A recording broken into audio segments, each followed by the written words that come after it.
shit. How are you? We're live? Cool. Alright. Sweet. We're doing this again. Um, because I have nothing better to do with my time. And I'm not motivated to make content. So here we go. Another one of these. Just me hanging out, watching a bad movie in the background, and drinking very heavily. And answering any questions if anybody does actually come and watch. Oh, God. Why am I drinking this shit? Let me pull up this.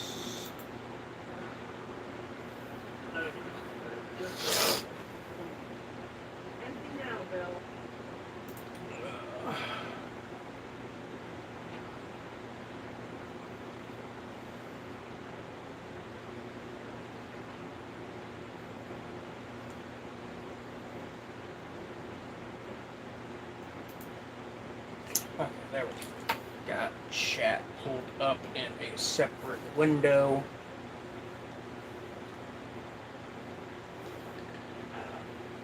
Oh. I only drink this shit because it's cheap. And I only put it in a pint glass because I want to look cool.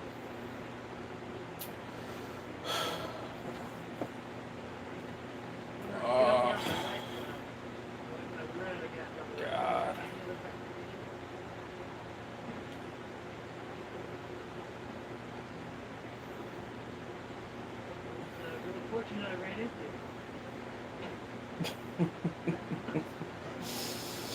God.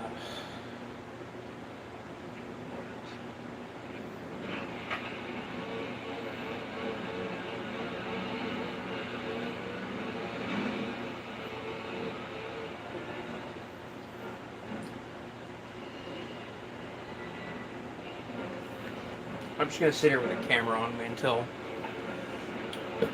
I think I've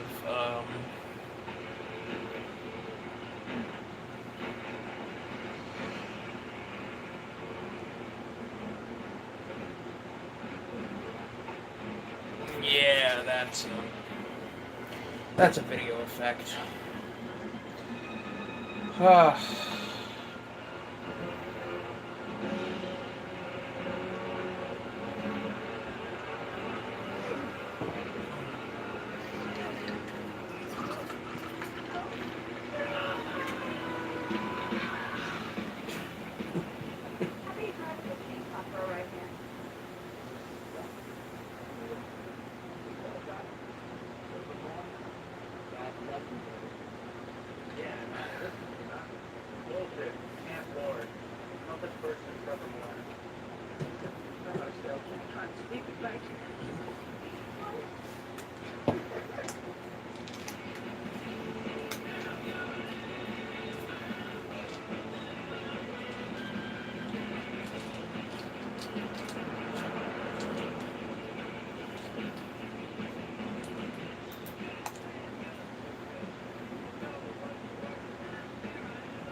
Contrary to what your father had you believe, I'm not the big time wolf.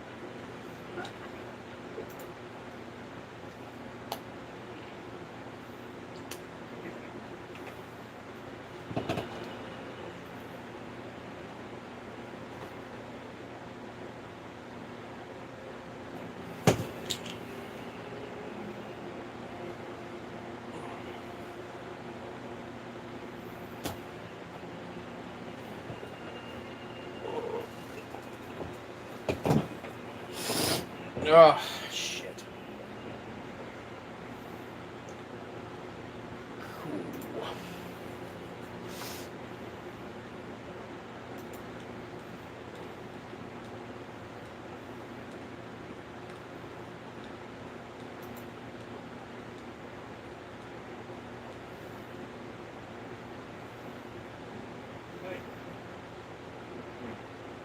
B I'm I'm not even doing anything. I'm literally doing this because I have nobody to talk to, and I figure talking to a fucking camera while drinking to drown sorrows and watching bad movies, makes me uh, feel better.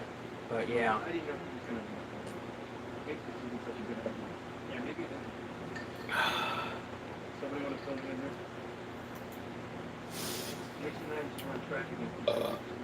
Ugh, fuck.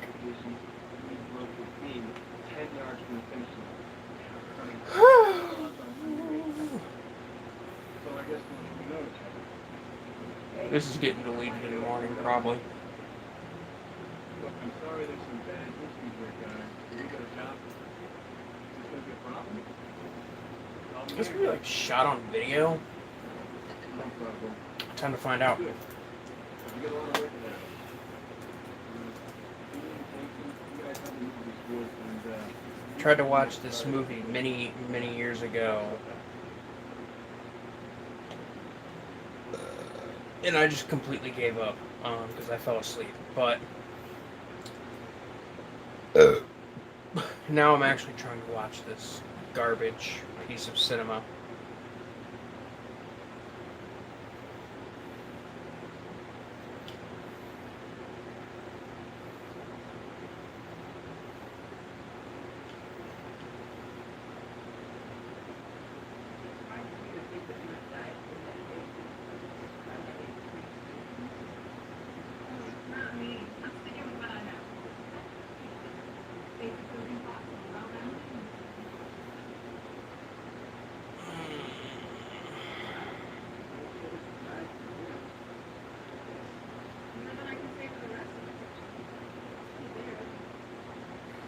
Oh yeah, I can't even remember what I went onto this fucking page for. I'm here to see what this was shot on. Technical specs. Let's see.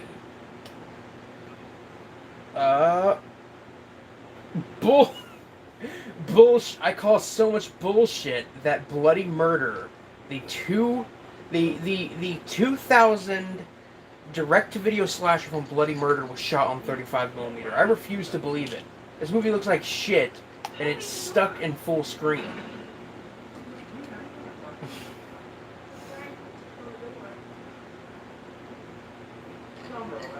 Oh, God. This is what my life has become. Drinking every chance I get and watching bad movies. Don't grow up to be like me, kids.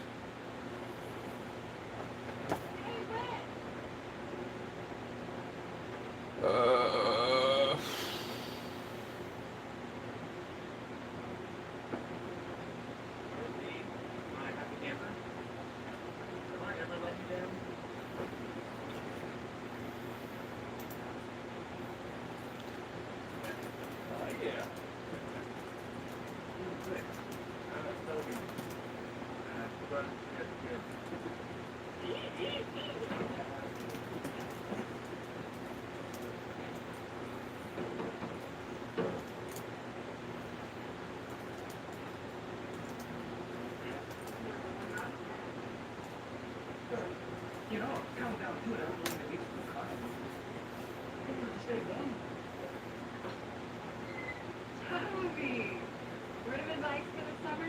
Try to plan your hookup in room temperature or above. Remember to get a girl to take her shit off in the refrigerator.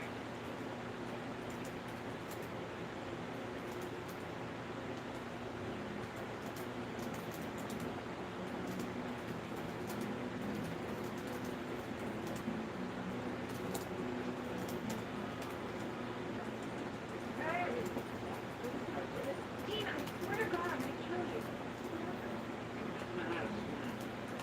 No way. Thanks, Dean.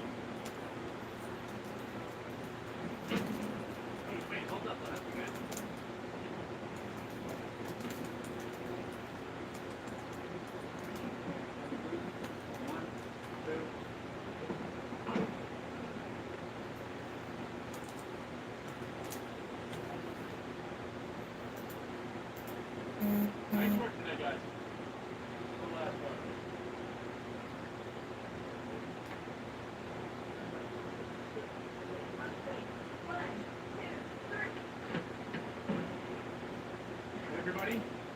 Meet Drew Zemke. Drew, this is Whitney, Dean, Jason, Julie, and Sophie. Hi, everybody. Hey, how's it going? Julie, you and Drew will be co-counselors. Cool.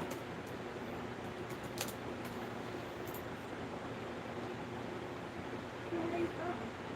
All over. We moved around a lot. Austin worked for me. How about you? Shucks, you're not gonna talk here.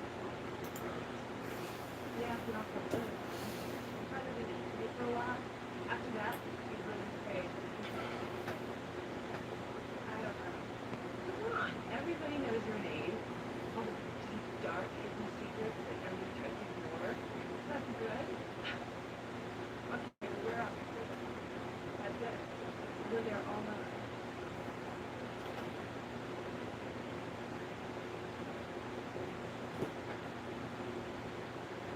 Julie, I have to go back. I forgot my camper list. I'll meet you back at the cabin.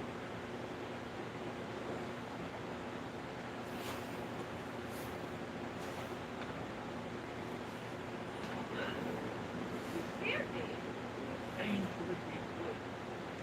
Excuse me? God, this is like fucking Camp Blood, except Camp Blood was actually kind of fun. Hey,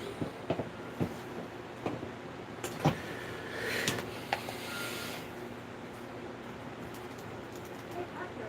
Julie, I thought you said these woods were uninhabited. as far as I know, I just saw an old man off the trail. they used to run the camp up here years ago, back when I was a camper. That was before the all. You didn't see it, did you? No. They went this way.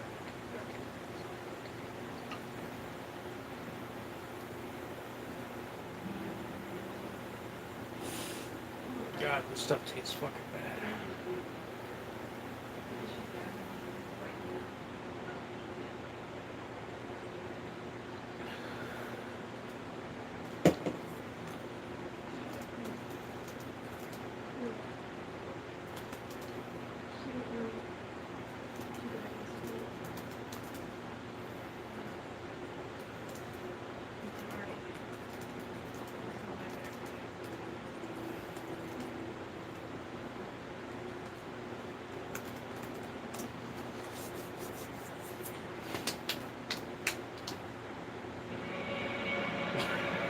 What are you drinking? I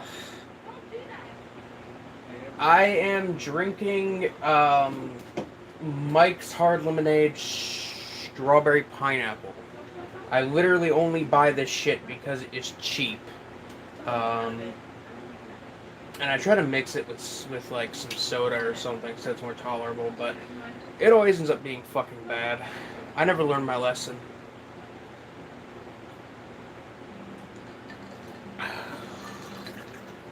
Oh. Ugh. Maybe I'll learn my lesson one of these days. Hello, William Glenn. What's going on? Finally, I got somebody Anybody want to play Bloody Murder? somebody to talk to. I say this like a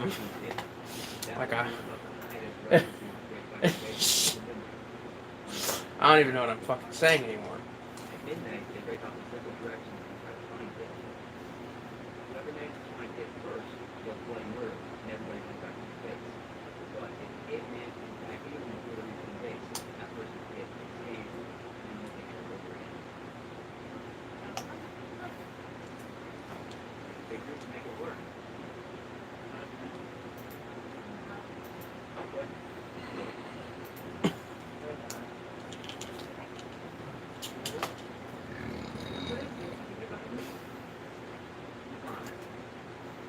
Yeah, okay. Brad? I don't think so. Come on, it's just a game. Ugh. Ugh. Alright. Let me get this down. Take that tree over their face. Oh, and you guys, remember to keep an eye out for Trevor Morehouse. He's playing in his backyard.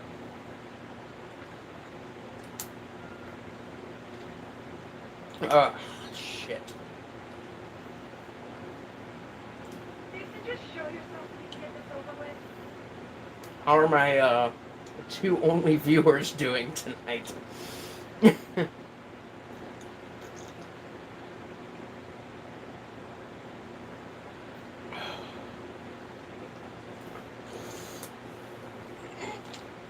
Oh, God. Okay. Is it almost empty? Okay. Thank fuck that this can is now empty. I don't have to deal with this. Well, I say that, but I have a whole pint glass full of this shit. I know I should have started with something else. Also drinking. What are you drinking? Was it Baron Roy?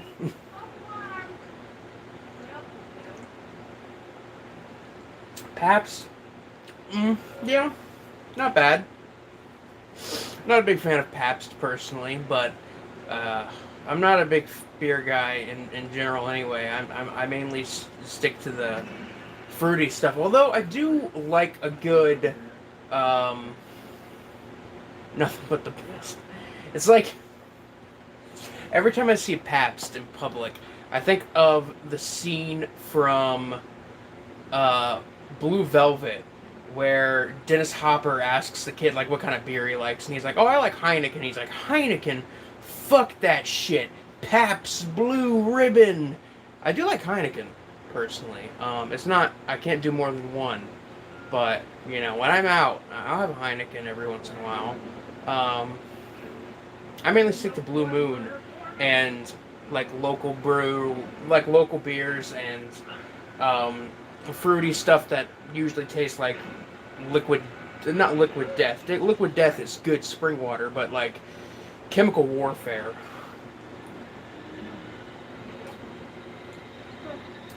Oh.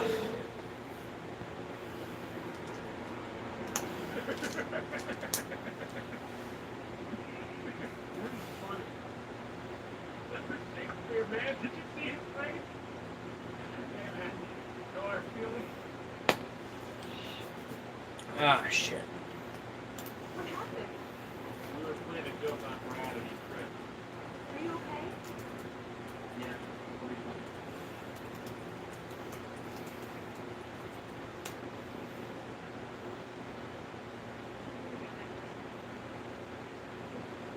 I really am.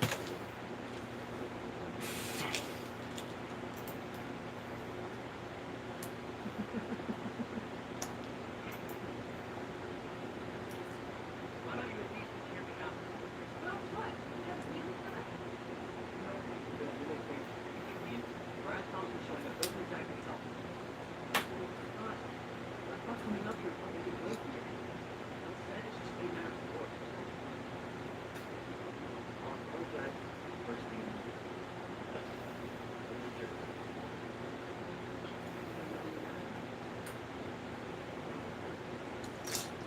Oh. Oh, fuck.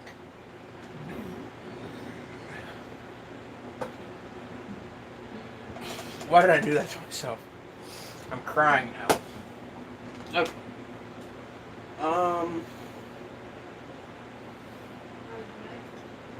Let's go for something a little more mellow.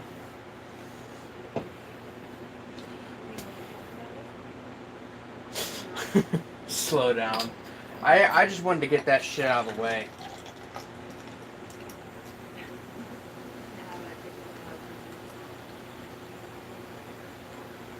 Getting it out of the way means, you know, I get a buzz a little bit faster, and I don't gotta fucking deal with it once I'm done. Yeah, I should probably.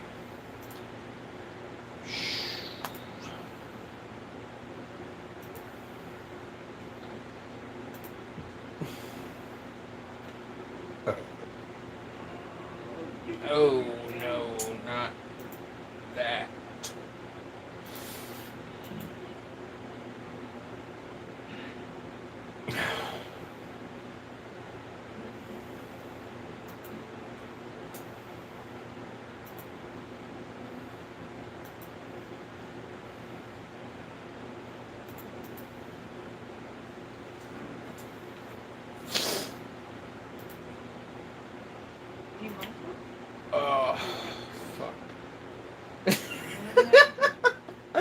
Oh, Jesus Christ.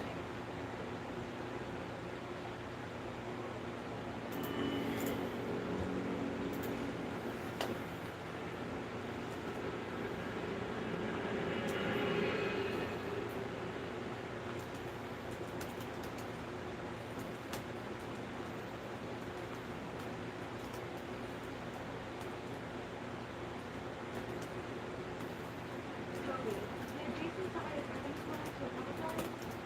Tony, No, I'm not so sure this is possible. Didn't want to give anybody the idea I'm trying to put my son in. come on, Tony, you don't be like that.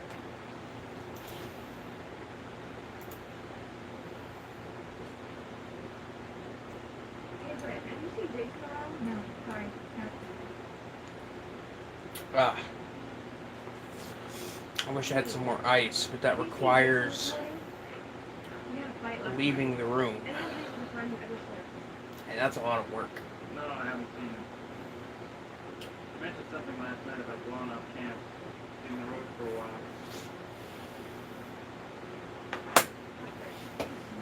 You know what? Actually, I'll do it. We had a fight last Ugh. And the stream is coming with me. Let me,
whoa! Going behind the scenes.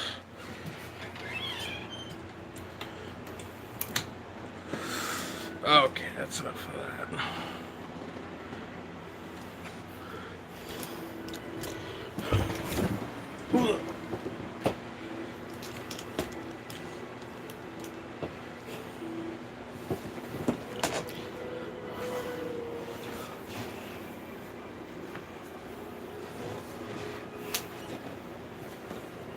No. Oh, shit.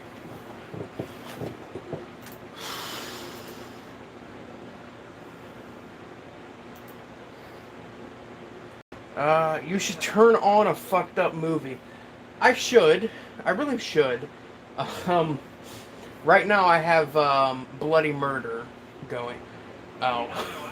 There's nobody watching anymore. Rest in peace to me. I think I'm just gonna give up.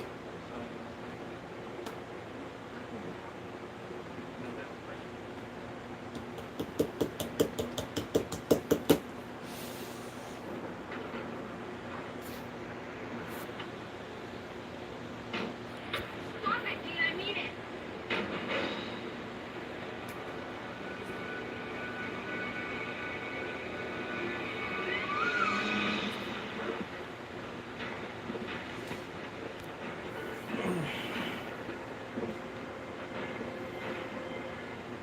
Oh. I should turn on a fucked up movie, most definitely. Right now I'm watching Bloody Murder from the year 2000. I've tried to watch this movie before, and I fell asleep watching it. Here I am now, trying to watch it again, because I was kind of inspired to just kind of give it another shot. Not that I was because I fell asleep watching it the first time. I was like, oh, I give up on this movie. I was just like, I'll watch it another time.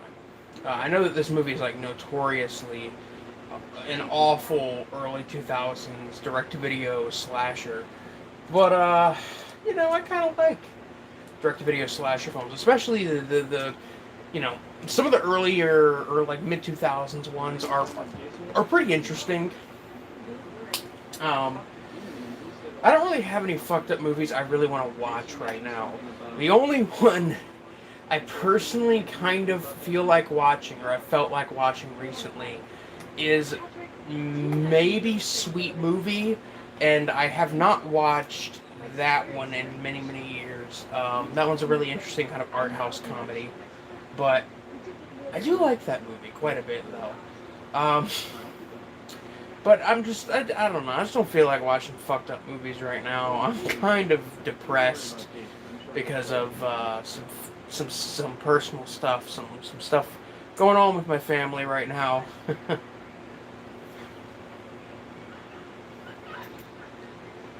fucking love that movie.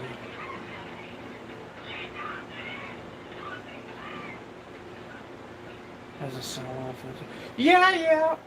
Sweet Movie definitely has an interesting kind of aesthetic going on with it. It's a bit weird. It's very out there, very very fucked up. Well, maybe not Sweet Movie. I would say Sweet Movie is definitely kind of fucked up, but it's more gross than it is like a fucked up or disturbing movie. I still really like Sweet Movie, and it's one from Criterion that doesn't have a Blu-ray release yet. I think it's kind of a shame that Sweet Movie doesn't have a Blu-ray release, or at least from Criterion, because it's an interesting movie. The director of the movie actually died last year, which is a shame. But he's done some other stuff that I've been meaning to get around to. Sweet Movie is a really good one though. It's one of the only films from Criterion that I have ever seen where copies of it have a sticker on the outside basically saying, hey, this movie's really explicit and fucked up. Or, kind of really explicit in its sexual content, which, I mean, to be fair, there's that scene in the film where it's heavily implied that this communist woman on this boat that has a bunch of candy and sugar on it there's a scene where it's implied that she has sex with a bunch of children, which is definitely fucked up. I don't think it's explicit enough to warrant necessarily what people like to call it, which people like to say it is. It is pretty much child pornography. Trust me, I've seen Maladolescenza, and yeah, no, that is something that happens. And again, it's a bit fucky. It's not a pleasant scene, but it's at least not. The dinner scene the dinner scene is one that I always remember, which is one of the things that always makes me think of the comparison to Salo. But I've recently watched Maladolescenza, which is a German art house film from the 70s that has been banned in many countries after being considered child pornography. I've seen this movie. I recently watched it. And this is one of the most disgusting, disturbing not even disturbing in the same way that like Salo or a Serbian film is disturbing or fucked up.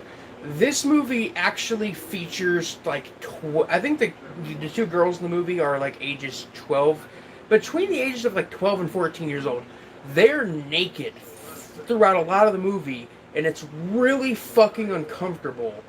And it's basically just this weird movie where these two girls and an 18-year-old guy, who the actor was actually 18 years old, are having simulated sex in the movie. It doesn't matter if it's simulated.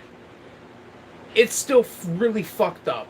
The movie basically exists as a way to get away with being pretty much child pornography by saying, hey, this is art. And, you know, oh, God.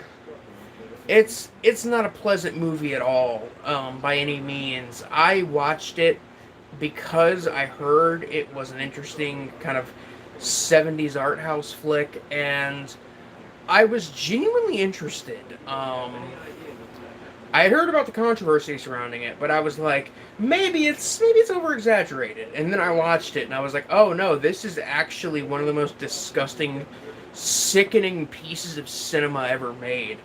I actually collect fucked up, weird, disturbing movies. Can you give me movies names in the comments? Yeah, I'll say some now, then I'll put it in the comments once this is. I guess I'll just go ahead and archive this. Anyway, whatever. I don't care.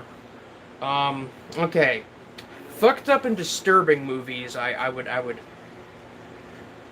Last 7 movies I saw was Forced Entry. I saw Forced Entry in high school, and I fucking despised that movie then, and I despise it now. But fucked up and disturbing movies I could recommend. Let me think about this for a minute, because there are quite a few. And there's some movies I see randomly that I instantly think this is an interesting kind of disturbing piece of cinema. I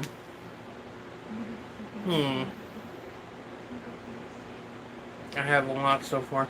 Yeah, but that's the thing. Like, once you hit a certain point with collecting weird, fucked up movies or seeing weird, fucked up movies, you reach a point where you think you've seen everything, and you you have pretty much seen a lot of the really famous stuff, and you start searching around for stuff that is like lesser known. I would definitely say one in terms of maybe not necessarily disturbing, but one that I think is a pretty great little film, and is also kind of a depressing kind of sexploitation drama film, is the Andy Milligan film Fleshpot on 42nd Street. It was a film he did in the 70s that was essentially this kind of mix of sexploitation, drama. Happiness caught me off guard. Yeah, Happiness, I saw that one a couple years ago, and I was like, man, people consider this a comedy? And then after rewatching it, I was like, okay, yeah, some of the comedy does kind of like shine through during some scenes. But Fleshpot on 42nd Street is basically just a movie about this woman who's a prostitute, basically just living her day-to-day life. And something that I've always found very interesting about Andy Milligan as a director is the fact that this dude was extremely hateful and like downright, I almost want to say like evil. He actually, when he was living in like the UK while making some movies in the 70s, while he was living there, he confessed to the police that he had committed a series of murders that they were looking into.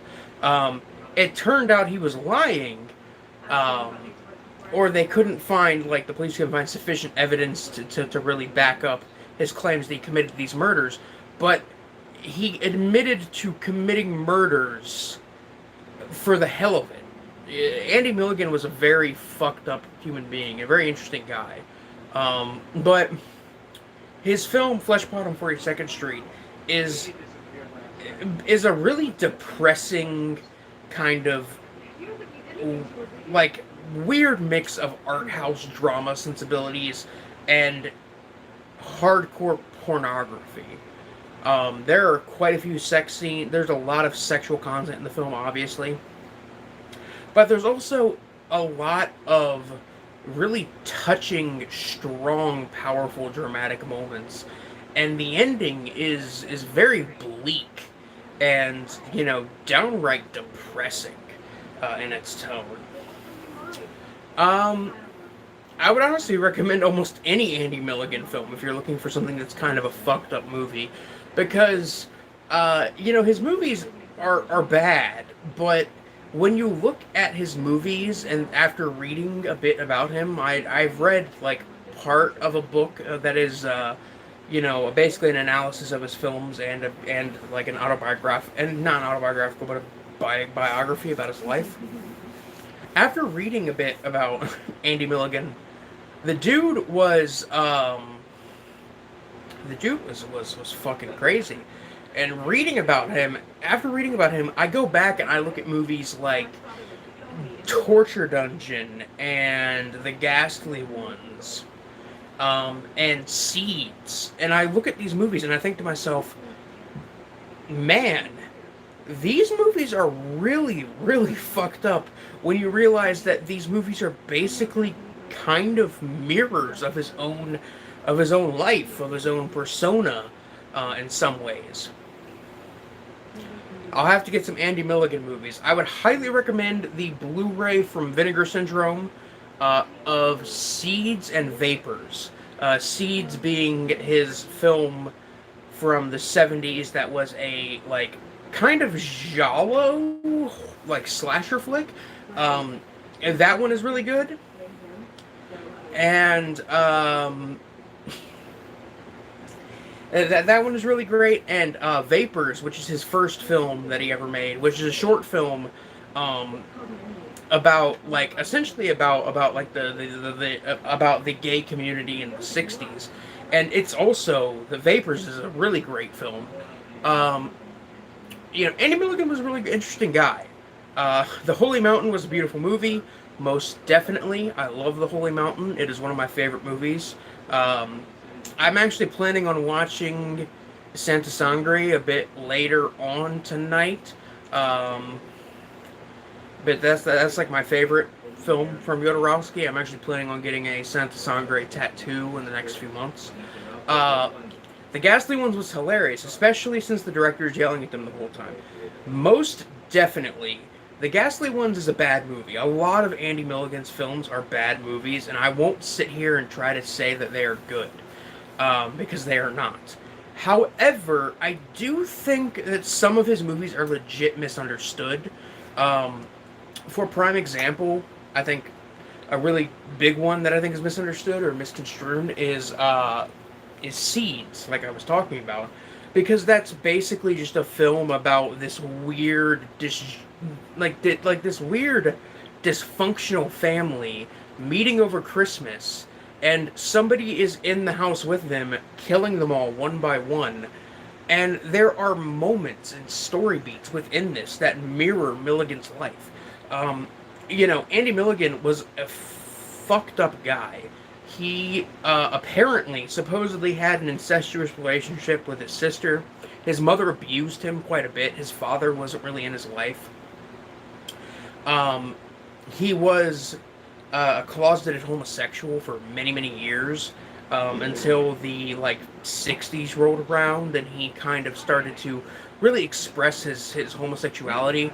He was I think he was in the Navy for a little bit. Like, the man was a tortured soul, and I think it was said best by the guys at Bleeding Skull, at the horror news, not horror news outlet, but like the horror review site Bleeding Skull, when they said that Andy Milligan was the most hateful human being alive, because the dude hated everybody. You watch his movies and there's this extreme hatred within them for women.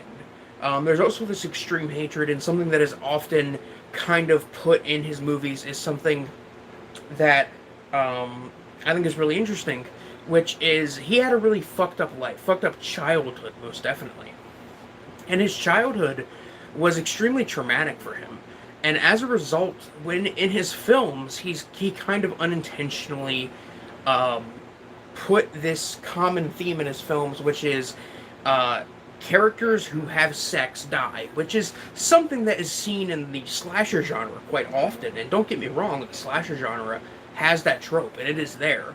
But if there is something I noticed about Milligan, it is specifically with his movies, the fact that if it's married couples or couples in general fucking, like even if it's not just a random hookup or something, or two slutty teenagers, having sex in the woods, whatever it may be.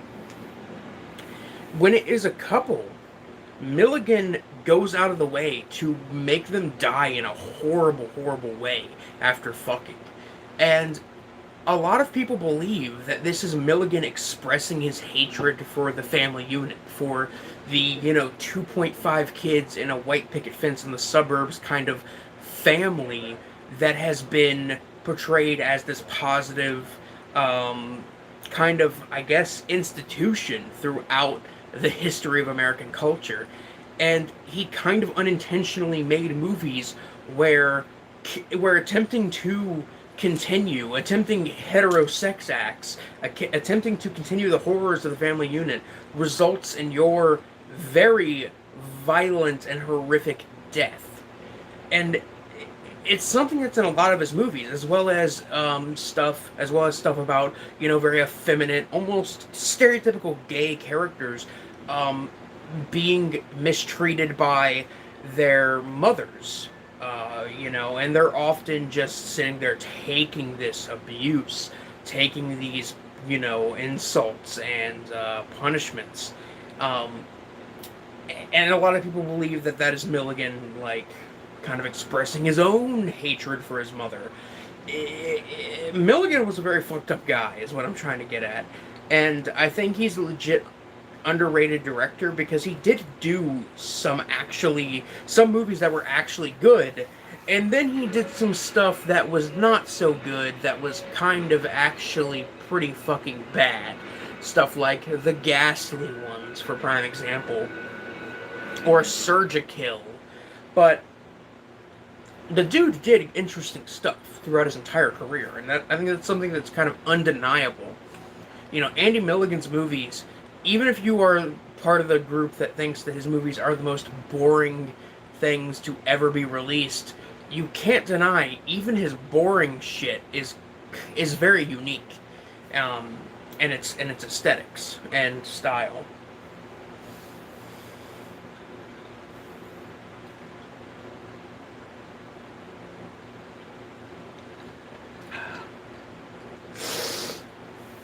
Alright, that's my rant about Andy Milligan over. Shit. What else was I saying? As for weird movies, I would recommend picking up Belladonna of Sadness. It is an animated film from the 70s from Japan that is a weird mix of, like, fantasy, horror, kind of medieval, like, drama. It's a weird movie, and it's kind of a fucked up story, essentially about this woman who wants to get married to the love of her life, and she goes to get approval from the king to marry this man she loves, and they don't approve of the marriage, just because they're a poor couple. And her husband, I think he, like, has his fucking, like, hand cut off by them. Like, he's disfigured, not disfigured, but, he ends up getting injured, like, really, really badly injured, by the king and his kind of posse. And, the main character of, I think it was, I can't remember the main character's name in this movie, but she ends up getting raped by the king and his cronies. And after that, things start to go downhill. It gets bad throughout the entire thing. She eventually meets the devil, who offers her powers in exchange for her soul, and she eventually becomes a witch. It's a really, really crazy, beautifully animated film, all hand-drawn, and all of its animation is hand-drawn, which this film was done in the 70s, so obviously. But the animation is hand-drawn, and there's a lot of scenes that are like, you know, kind of watercolor paintings. It's a very, very beautiful film, and a film that I really, really love. I have a great love for Belladonna of Sadness. I'd also recommend, in terms of weird movies, Love Exposure from Shion Sono, another Japanese film. This is a 4-hour long Japanese romantic comedy film about a guy who um, is the son of a priest, and in order to like please his father, who makes him go to confession, who makes him, you know, kind of do a daily confession, he starts to sin more and more, and this goes into the point that he starts doing upskirt photography in order to um, he starts doing upskirt photography in order to like get his father to, you know, kind of be more upset at him, and be more kind of pleased that he is absolving his son's sinful ways.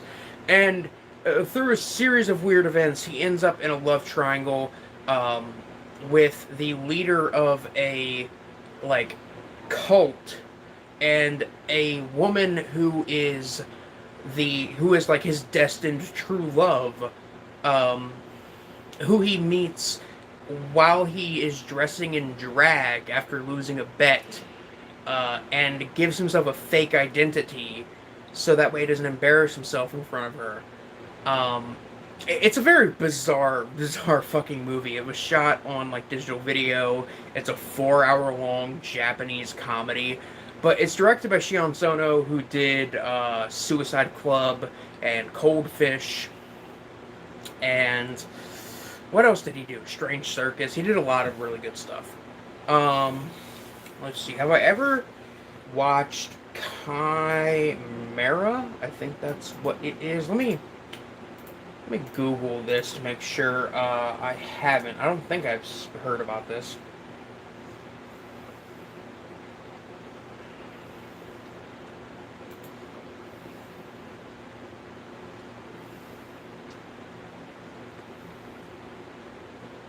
No, I have not seen this. For centuries, Devils Waiting Earth. It looks to be based on a manga.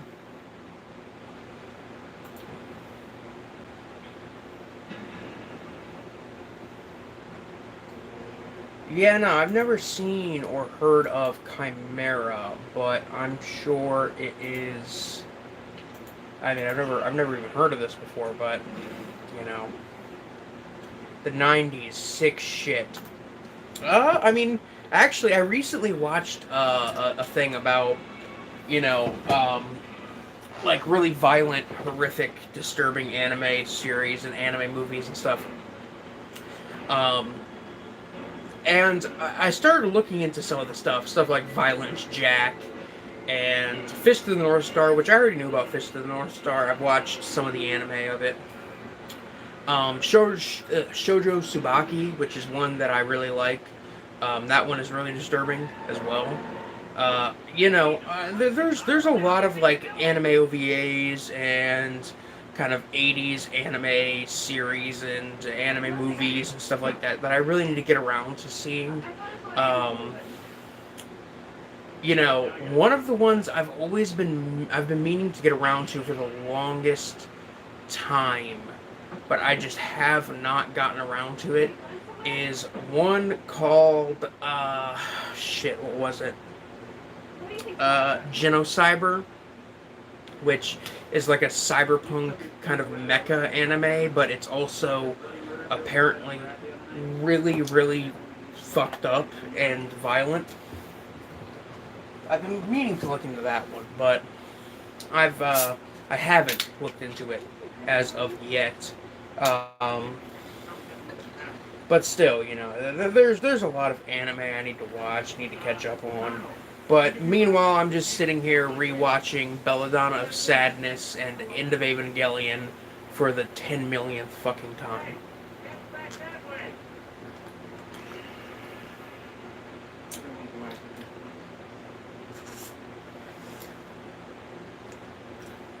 Oh, by the way, I saw your boyfriend contacting my ex-girlfriend by the lake the other night. Love Violence Jack. Yeah, I've looked into Violence Jack ever since I'm hearing about it, and I'm gonna watch it eventually. I'm just not good at watching things that I'm actually interested in. I will sit here and I will watch the same 5 bad movies, or I will watch random garbage I find. Um, I will watch random garbage that I find on like YouTube or Amazon Prime all the time, and I will avoid watching things I'm actually interested in watching. I don't know why. Like I recently finally watched The Godfather Part 2 after putting it off for like a few years, and I was like, yeah, that was really great. I'm happy I watched that. Um, and you know, I'm just like, man, I put that off. Meanwhile, in the past year, I have watched. Let me just give an example. I've watched.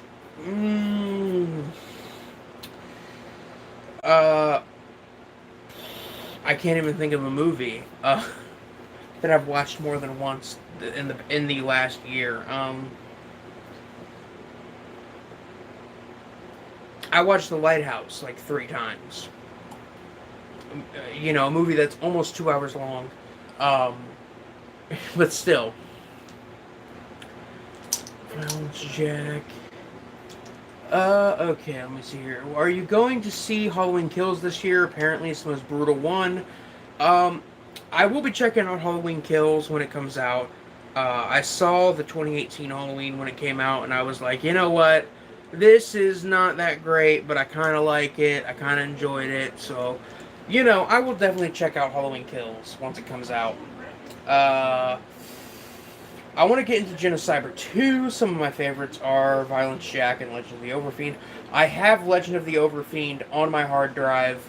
I've been meaning to get around to that one for a very long time. I've had that one on my hard drive since probably 2017.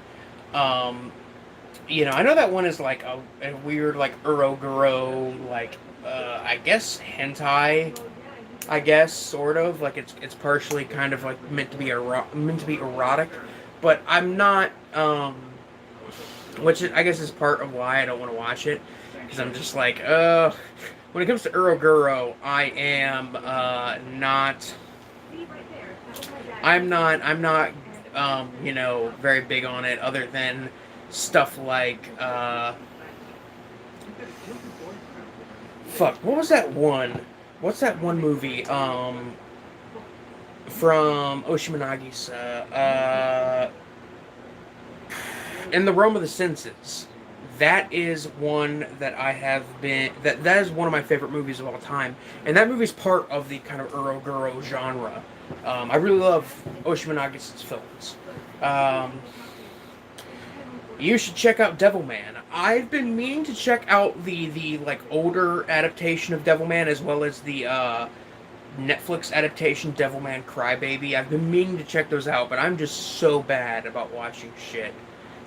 You know, like I said, I will watch the same garbage movies over and over again, or I will watch random garbage.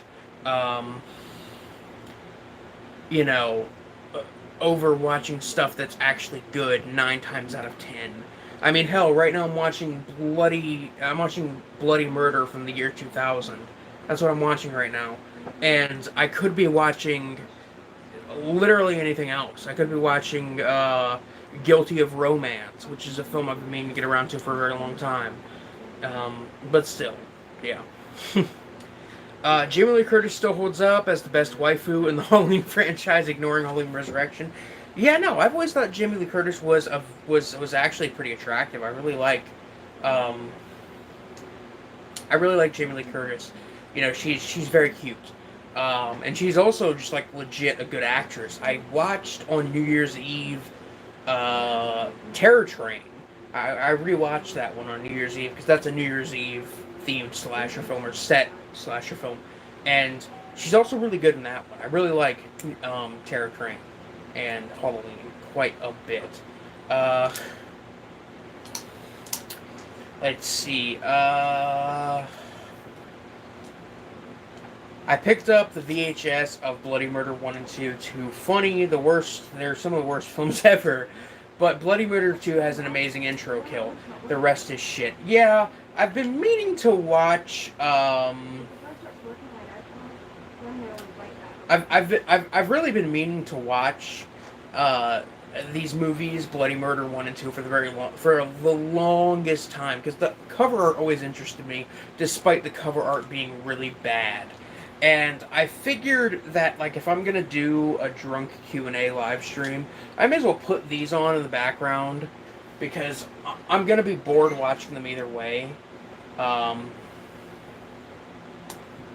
Trevor Morehouse is very underrated. Yeah, no, I mean, I'm enjoying this movie, like, the glimpses that I've caught of it, but ooh, Jesus. Legend of the Overfiend is more of a pornographic horror, gory monster battles with action, way better than it has any right to be, and sex, basically everything you could want. Yeah, but yeah, I mean, no, I'm sure I could get into it. I'm just lazy. Part 2 is a huge step up, but oh my god. I saw both. Yeah, I mean, I don't know if I'll watch the second one after this. I mean, I own both of them. You know, and I've been meaning to watch them both, but I'm bad about watching good movies and bad movies. You know, it's like when somebody keeps telling me, like, dude, you gotta watch this movie. I'm just like, yeah, but I still haven't watched Rape Man. which is a real manga, anime OVA, and series of live action films, which I do have like the first 2 live action films on my hard drive as we speak. But still, you know, I have so much garbage that I want to watch that I kind of ignore the good shit for so long, and then I see the good shit, and I'm like, man, I suck at watching the good shit. Although, to be fair, you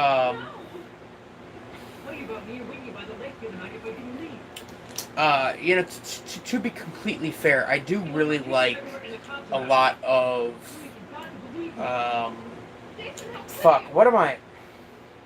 although, to be fair, if a movie comes out a certain year, because I try to see as many horror films every year from the specific year, if a horror film comes out in 2019 and I'm still working on, or, you know, if a horror film came out in 2019 when I was still working on my best of the year list for that year, I will probably seek it out if it is interesting enough to me. You know, but if it's a movie that a movie from like 3 years ago, I'm gonna be very slow about getting around to it. Ever get into the French film Martyrs? I love Martyrs. It is a really great horror film. One of the best French horror films ever made. Pascal Longier is an interesting director, even if he hasn't done anything as good as Martyrs since doing Martyrs. I own a copy of Martyrs. I haven't watched it in a minute, but I never reviewed Martyrs on my channel, but I did review the remake, the American remake of Martyrs, on my channel, which is like a 25-minute long review, and it is an absolutely, I mean, that movie is absolutely fucking garbage, but the American remake, the review of it, is one of the older reviews that I'm, like, actually proud of, because I think it's a very well thought out and put together review, for the most part.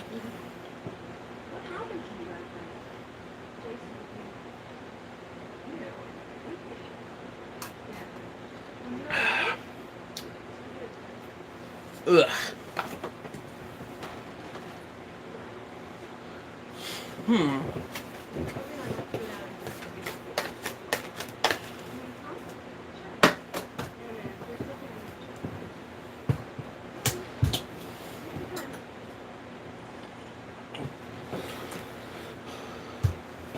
I just got a copy of I, Madman. Have you seen it?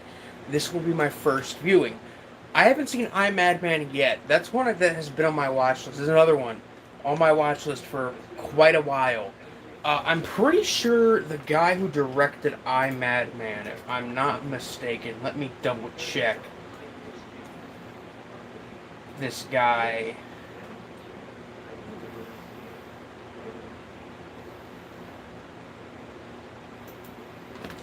Let me double check the director on iMadman, because I'm pretty sure I haven't seen this one before. Yeah, he did The Gate. Yeah, I was gonna say Tibor Takas, I believe is his name. Yeah, I haven't seen iMadman yet. It's a movie that I've always been really interested in. But yeah, the guy who directed it did The Gate, and I really like The Gate, and that's the big reason why I want to see it, because I'm like, dude, this guy did the fucking Gate. How bad could this be?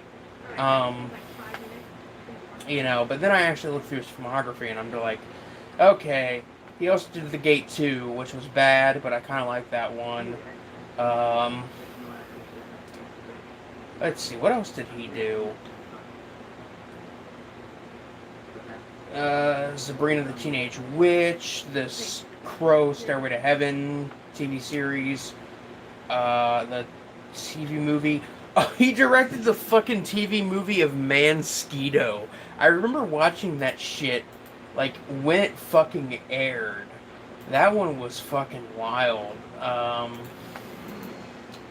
Let's see. Oh, he directed Ice Spiders. Okay. Ice Spiders. Jeez, that one is something to behold. And Spiders 3D. Yeah, I mean, this director's not bad. You know, he's not god-awful. He hasn't done a lot of things that I really like, but he's done some things.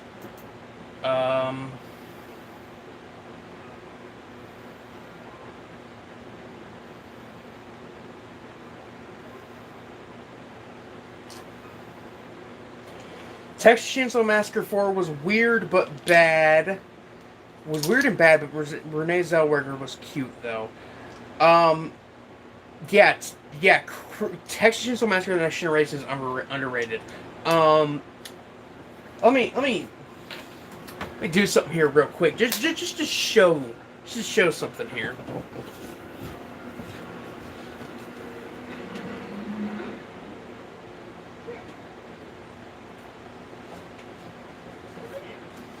Are you alright? I think so. Ow. I don't understand it. How can I put that rope together? Okay, just so a little something. Here I have pretty much all the Texas Chainsaw Massacre movies that I own in my hand right now. Other than Leatherface from 2017.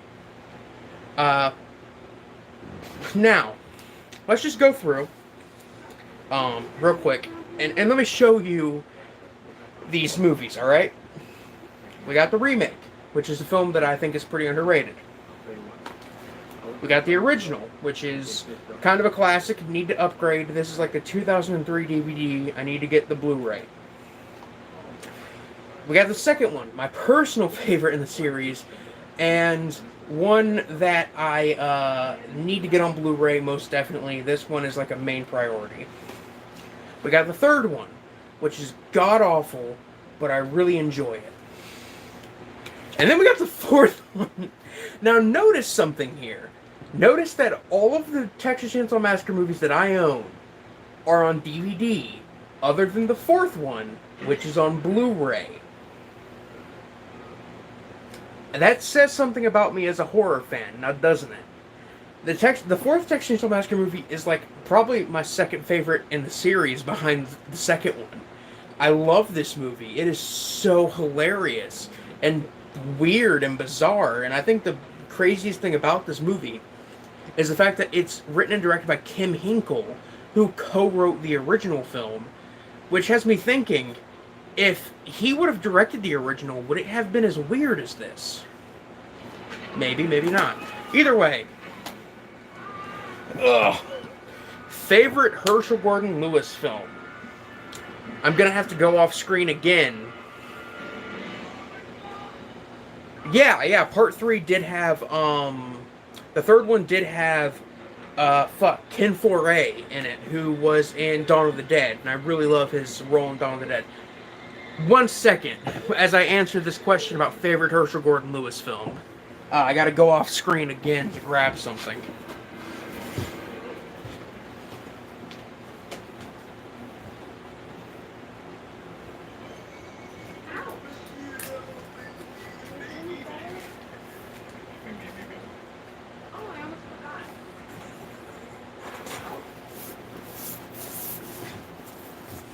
All right, let me. Rob Zombie is a hack of a director, and hasn't made a good film. Agree or disagree? I disagree. I think House of a Thousand Corpses is great. Um, The Devil's Rejects I wasn't a fan of. Lords of Salem has some cool visuals, but I'm not necessarily a fan. His animated film is pretty bad. I own it, but it's bad. Uh,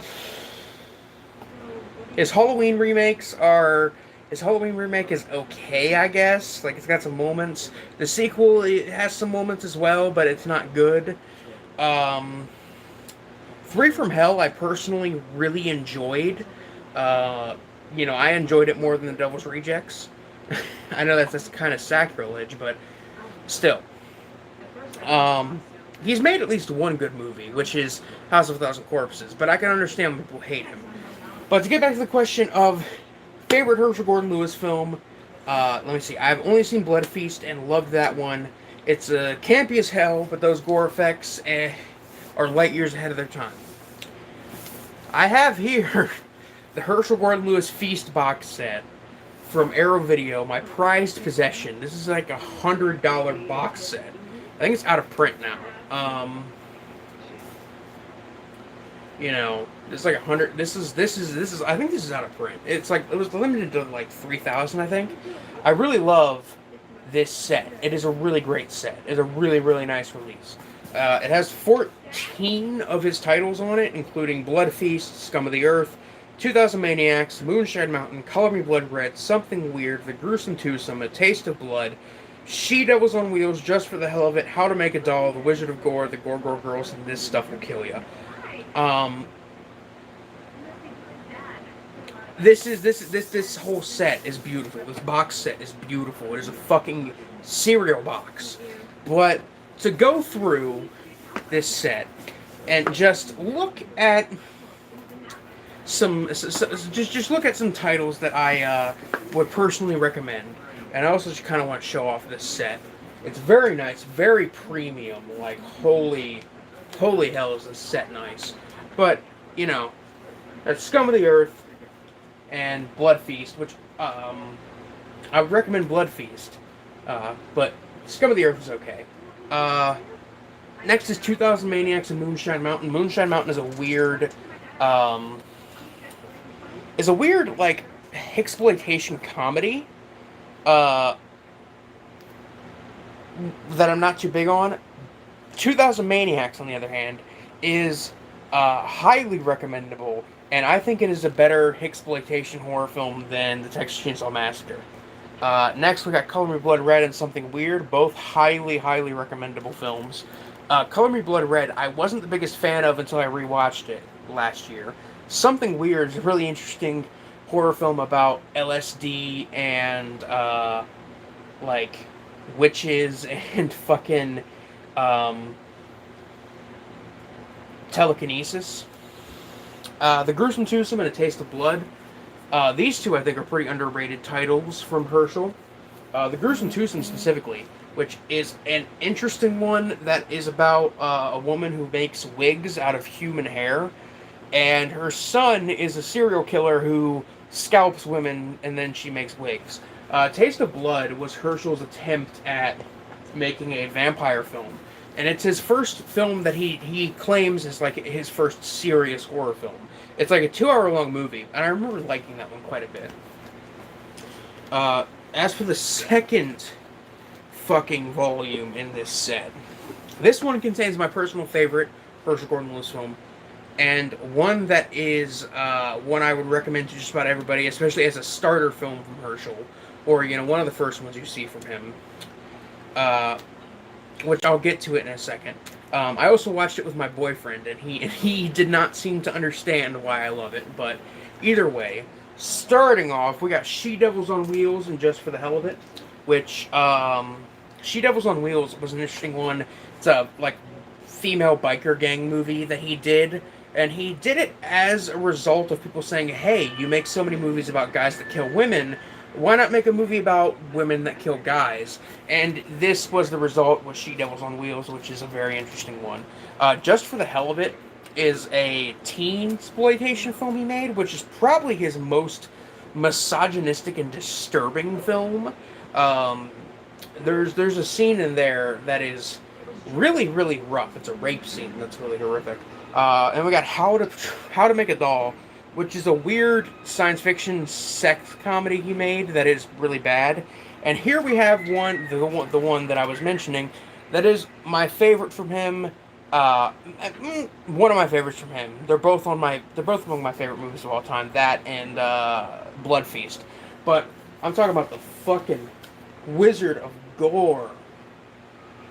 This one is fucking beautiful. I love the Wizard of Gore. Basically a magician that kills people. Very, very fun stuff. The Gore Girls, which is a really fun one. That is Joe Bob Briggs. That is his favorite Herschel Gordon Lewis film. He said in many times that that's his favorite movie from Herschel. And the Gore Girls has some really great moments in it as well. And it's also really, really fucking horrific and violent. It's also intentionally comedic, whereas all of Herschel's other films are like unintentionally comedic.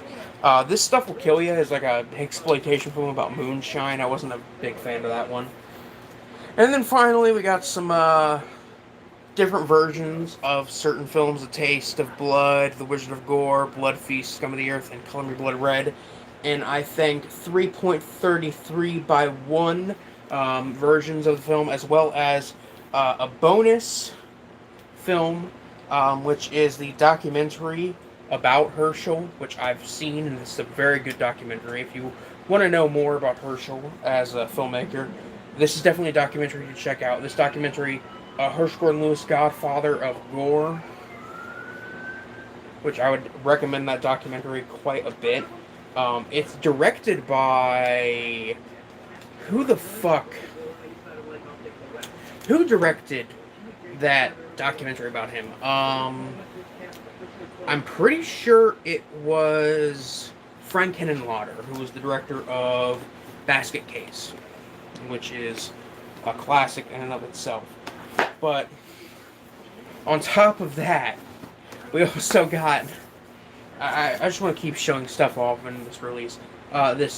This like fucking coloring activity book from her of stuff from Herschel. Like, Jesus, like fucking, oh god, stuff about his movies. I just really love this. Something weird. I think there's a...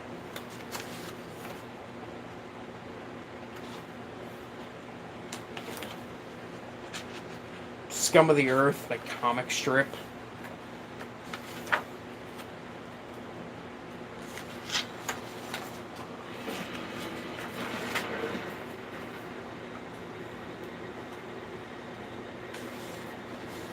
Fucking Spot the Difference thing for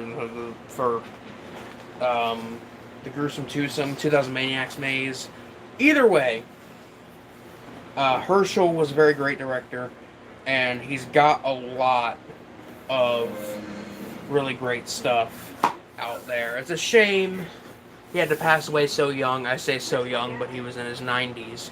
But still, Herschel was a fucking legend, and I love Herschel as a director. Highly recommend Wizard of Gore and the rest of the Blood Trilogy, 2000 Maniacs, and Color Me Blood Red. Let me go back through chat for a little bit.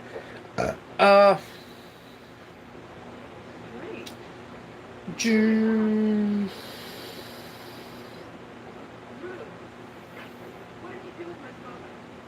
Herschel Gordon Lewis looks like Bob Barker. Yeah, on the cover of this, he does. I guess you could kind of say he does look like Bob Barker, sort of. But still, Herschel was my hero. He didn't believe that film was an art form, which kind of bothers me, because I personally believe it is an art form. I believe that his films are art in and of themselves, in a way, like transgressive art. But still, you know, still good stuff. Let me see here. Do you know where I can get a copy of Orozco the Embalmer? I have a copy. I bought a copy before it went out of print from Massacre Video. Currently, it is not in print. However, if you haven't seen it and want to see it, I would highly recommend looking on YouTube because the film has been uploaded. Orozco the Embalmer has been uploaded by the director of the film himself, who, fun fact, follows me on Twitter. The director of Orozco the Embalmer follows me on Twitter, which is very weird to think about. I think about that, every couple of days, and I'm like, oh yeah, that guy sees what I post. Have you ever seen the sequels, remakes? I've only seen the original one. Sticky to it. Yeah, no, it was 2000 Maniacs, 2001 Maniacs, and 2001 Maniacs, Field of Screams. I've seen both of them. Field of Screams is fucking god-awful and one of the worst movies I've ever seen, personally. 2001 Maniacs, the first one, which has Robert Englund in it, I think is a very great remake of the original, and it improves upon a lot of the original's flaws, like the fact that it is an extremely cheap movie. 2001 Maniacs is a bit less cheap and a bit more well-produced. It's still kind of a bad movie, but I really like it. Have you ever watched an Uwe Lommel film? I have. I actually own The Boogeyman, his film The Boogeyman, which I do actually like The Boogeyman quite a bit. That one's one that I personally do quite like. I've also seen his one, I think it's like Demonsville Terror or Damonsville Terror or something like that from Uwe Lommel. I haven't seen a lot of his stuff, but I know that he is like a god-awful director. But, one of the movies I've seen from him is interesting, so I'm willing... Oh, wait a minute. How could I forget about Tenderness of the Wolves? His other only good movie, apparently. Tenderness of the Wolves, which is a film based on a true story about... or inspired by a true story of a German serial killer who... basically lived in Germany. I think this was like during World War I, maybe the reign of the Nazis. And he was apparently smuggling meat or, storing kind of smuggled meat. The thing is, it turned out this meat was actually the remains of young boys that he would sexually assault and eat and then sell to the neighborhood as fresh meat. This is something that apparently did happen in Germany. Tenderness of the Wolves is a really great movie. Legitimately a disturbing and disgusting and kind of depressing film, but it's really good, and it's surprising that Uwe Lommel has made a movie in the 70s that's actually really great. Oh, thanks, man. I'll be sure to watch Orozco. Yeah, Orozco is very, very good. It's disturbing as hell, but it is online as well as the director's other film. What was it? The Wasteland, which he did in collaboration with the Japanese doom metal band The Corrupted. And they did the soundtrack to the film. And that is also a really interesting one. Orozco was available on DVD. Orozco was available on DVD for quite a while, as well as, I think, Junk Films from the same director. Which is basically a collection of his death photography and kind of death videos that he shot throughout the world. But still, God, I lost my train of thought.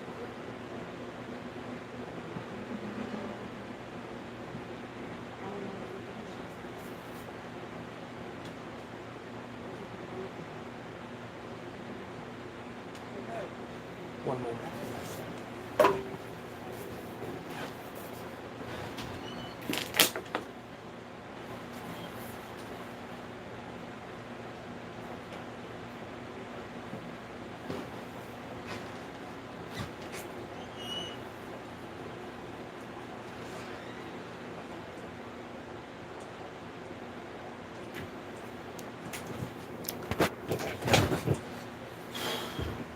Sorry about that.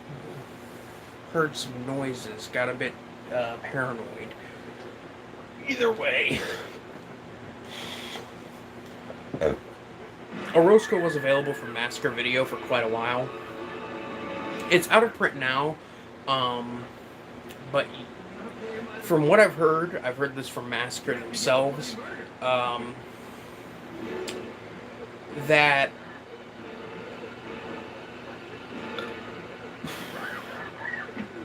I've heard it from Massacre themselves that they're planning on doing re-releases, new releases of Orozco and Junk Films, and I think maybe The Wasteland eventually, which, we'll wait and see on that one. But apparently they're going to be new releases entirely, not the old releases, just repressed. They're going to have new cover art and new spine numbers, so, I'm surprised Where the Dead Go to Die wasn't on a disturbing movie list. I love that one. That one is very disturbing. I do quite like that movie. I do own it. I own Where the Dead Go to Die. I own Reality Bleed Through. I own The Scuzzies. I own When Blackbirds Fly on VHS. I like Jeremy Screamer Claus' stuff quite a bit. His movies are disturbing, but I don't necessarily... I think the fact that they're animated kind of makes them a little less disturbing, a little less disconcerting for me. A little less, because if those films were live action, then most definitely I would probably put them on the list. But because they're animated, I kind of treat them a little less seriously. But still, they're still really great. Could you recommend I watch Bully from 2001, the drama true story film? Yeah, no, I have heard about Bully. I haven't seen it. It's a film that I kind of want to see, kind of don't. I know it's directed by not Bob Clark. Larry Clark, I think, is the director, who did Kids, which is an interesting one, as well as Teenage Caveman, which is also kind of interesting. But Bully is one that I kind of want to see, kind of don't. Because I've heard it's like a legitimately pretty interesting movie, but I also kind of don't want to see it because Larry Clark as a director and as a human being is kind of fucked up. The dude's kind of a borderline pedophile, and I hate to support his work directly, at least while he's alive. Especially after he, sucked that young man's toes, this, underage actor's toes for a movie that he was shooting. He sucked the kid's toes on camera and put it in the movie. That's kind of fucked up. That's something that happened. Also, his photography from when he was a teenager, which, this is from when he was a teenager, but, still. Larry Clark as a director is a bit problematic.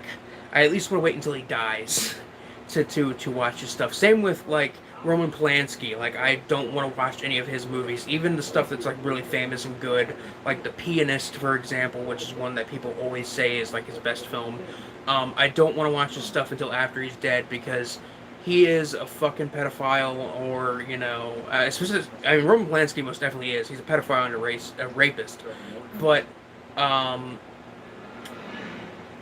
Larry Clark is pretty much a pedophile. He's borderline pedophile, and I don't want to support any of their stuff while they're alive. So yeah, there's that. Demented Pictures.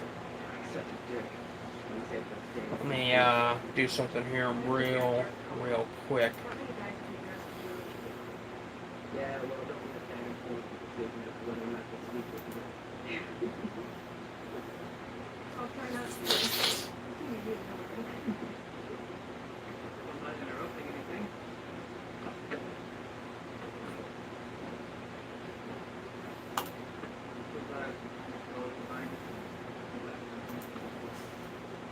So, you ready to go?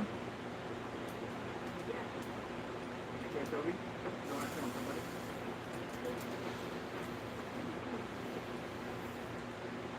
We're gonna get in the ride to the bus station? No, I'm not searching. I'm just... What's your Demented Pictures? No, I was just sending a message to somebody who is messaging me right now. I was gonna say, oh yeah, no, Demented Pictures. Yeah, no. I saw some of the videos from you about, specifically the ones with horrible reviews. What's going on, man? Correct. And Ken Park is one not to watch. That movie is too much. Yeah, I've heard Ken Park is really disturbing too. Ken Park is one that I heard there's specifically the one scene with the guy literally doing autoerotic asphyxiation, and he like just comes all over himself, and it is like unsimulated and all in one shot, all in one take, which is really really fucking rough.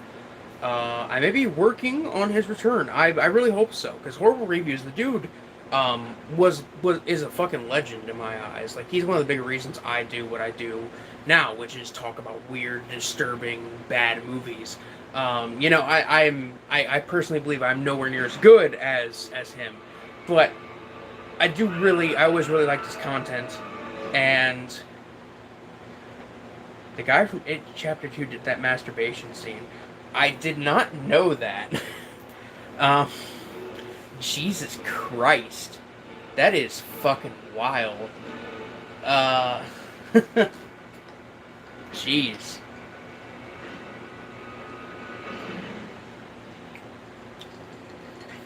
But still, I've followed, his buddy of mine. Things have gotten really sour. He's currently migrating his content on Vimeo. Yeah, I've been rewatching some of his old content on Vimeo. I've always really liked his content. I've been following his content for, I want to say, for more than the last, definitely a little more than the last decade or so. I want to say since probably about 2013, 2014, I've been kind of watching his content. And he's always been a creator that I've really, really found a lot of inspiration in. And I found a lot of great movies because of him. I would not have seen a lot of movies I really, really appreciate and really enjoy now if it wasn't for him talking about them. And I've been watching some of his older videos, like his one on Anthropophagus, his very, very old one on review of Anthropophagus. That one is like classic. I fucking love that video, and I love Anthropophagus. It's another movie that I really appreciate and enjoy, despite its flaws.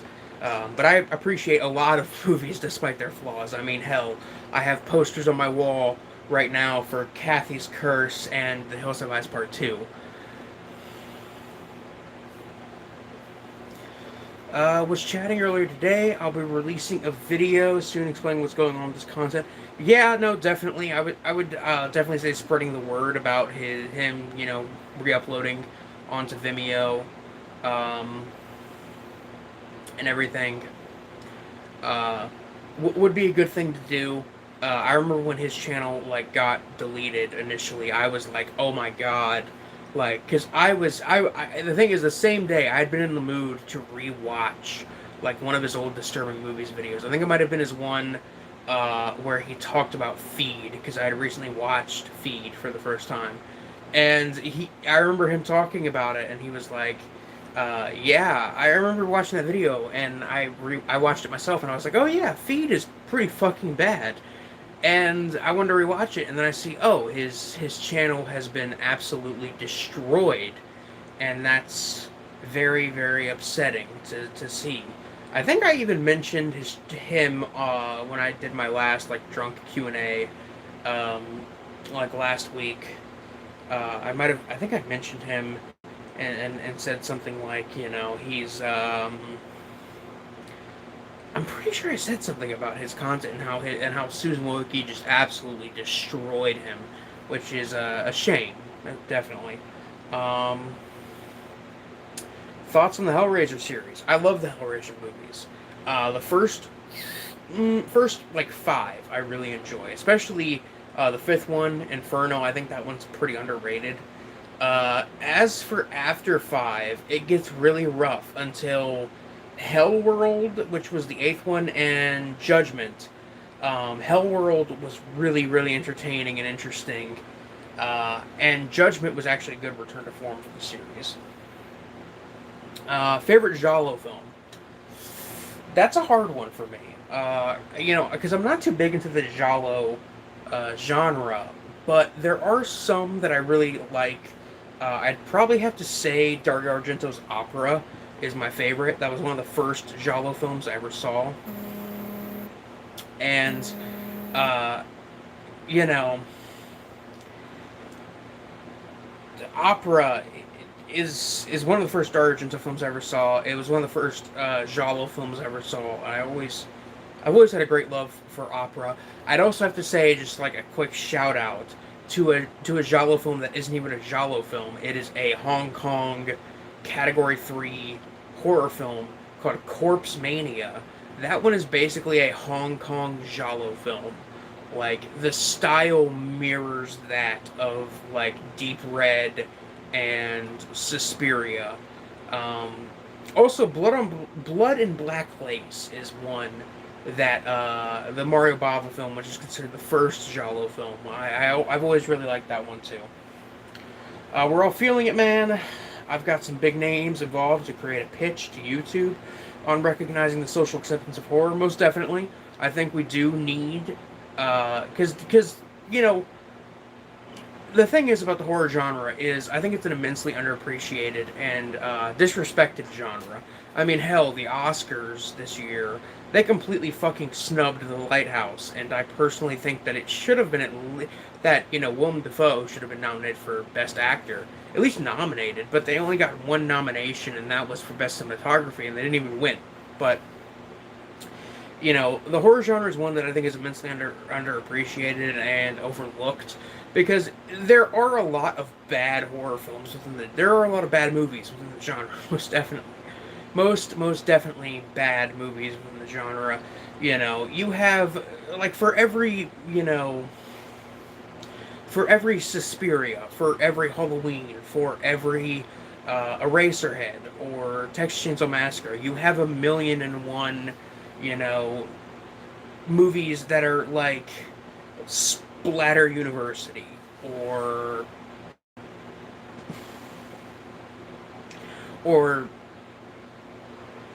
I've been drinking so much I can't even think right now. But, you know, most definitely, and I also think it's the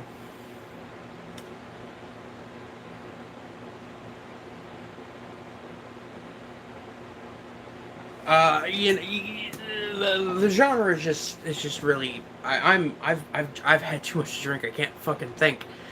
The genre I think is underappreciated, most definitely. There are a lot of horror films out there that are iconic and popular and respected, but there are tons of movies out there that aren't respected or overlooked because they're in the genre. Disney seems to be bulletproof in focusing on harrowing deaths. When it's trivialized, it's seen as taboo. Thoughts.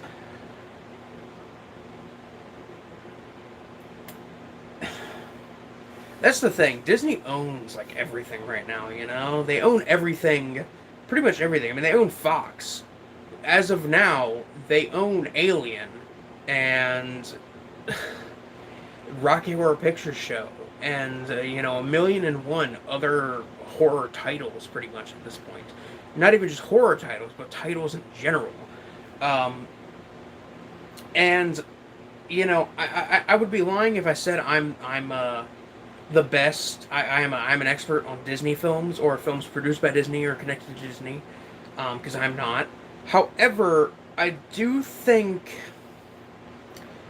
that Disney in their films, not even just their actual name brand films, but films they produce through, you know, subsidized kind of sub-brands and sub-companies, I think that even films produced through them, when they overlook or kind of trivialize, like, horrific deaths in film, it's something that most impactful deaths in cinema history. When a horror film depicts death, it's Okay. Oh, Disney's one of the most impactful deaths in cinema history. When a horror movie depicts death trivially, it's deemed unsuitable.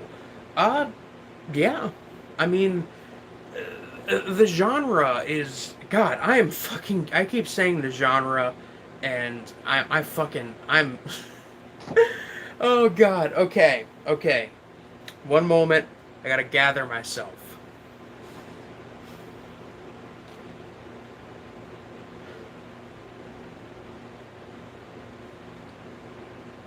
Yeah. Like. So. In horror films, death is common. It's something that I think Gene Siskel even coined the term for slasher films as dead teenager movies. Uh, in horror films, death is something that is like extremely trivialized, and as a result, the horror genre is like deemed it is seen as this evil genre because it treats death with almost a smirk on its face. It acts as if death isn't as big as it is in real life, um, and not that death isn't that big in real life. I mean, hell, I am experiencing a personal death in the family currently. I'm going to a funeral, fucking tomorrow afternoon. You know, death is a very serious topic. However, if we can't laugh at it in real life or kind of trivialize it or treat it as something a bit smaller in fiction, then what are we to do? You know, with everything. Uh, Disney, for prime example, Disney has handled serious deaths and kind of serious topics and even horror tones before with movies like The Black Cauldron, which is one I saw somewhat recently. The Black Cauldron was a really interesting movie. It wasn't amazing, but it. I mean, the film literally ends, and I'm not going to fully spoil it, but The Black Cauldron literally ends with one of the main characters basically committing suicide in order to save everybody else. And this is a film produced by Disney in the 80s. Uh, you know, we need precisely horror helps us cope with the morbid moments of reality, most definitely. Um, I haven't suffered many major losses in my life, but when I have, it's always been movies that have kind of taught me how to handle it. Not even saying that like just the horror genre has taught me how to handle losing somebody close to me, but if we take everything so seriously, it just kind of makes nothing fun. It makes nothing interesting. I think some of the best comedies ever made are dark comedies where you can laugh at things. Hell, I was just talking on the phone to one of my friends a few days ago about the film The Life and Death of a Porno Gang and how there is a very key moment, a very funny moment in the movie where all the characters are being raped at once in a fucking row. And the people in the very end, the two guys in the very end being assaulted, have AIDS. And they all start laughing about it. Except for the people who are assaulting them who don't understand why they're laughing. That is one of the most, like, equally bleak and funny moments in any movie I've ever seen. And it's literally a situation of raping somebody resulting in you getting AIDS. If you can't laugh at that, you know, what can you laugh at?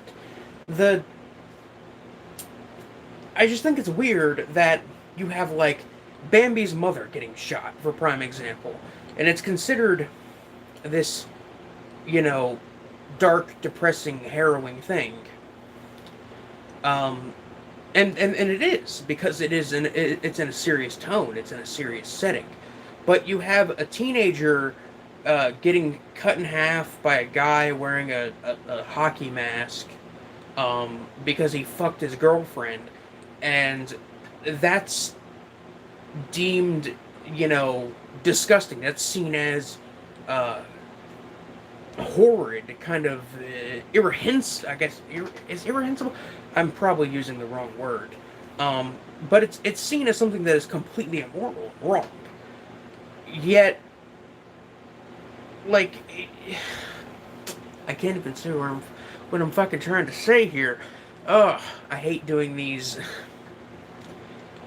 kinds of things because I'm not good at thinking on my toes, especially when everything is live. But